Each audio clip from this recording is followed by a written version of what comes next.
और 2 रकात नमाज नफिल हाजत के, और उसके बाद 3 बार सूरत यासीन। कैसे करना है? एक बंदे से एक चीज लेके आया हूं। इंसान सफर में सीखता है, बहुत सीखता है। हम एक रेस्टोरेंट में गए, क्योंकि रेस्ट उस वक्त है जब तक रेंट है। रेस्ट टू रेंट, पैसे हैं ठीक, वरना अलविदा सैयदा ते कांड दिखा सैयदा।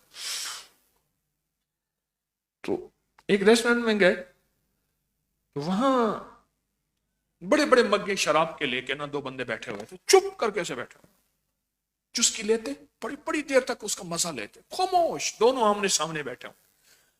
हमें पेशाब आया हुआ था, हम टॉयलेट गए, फिर आए, बैठे। चलो, अंदर हीटिंग थी, बाहर बहुत सर्दी थी। फिर उन्होंने कहा क्या खाएंगे, मेन्यू आया, हमने कुछ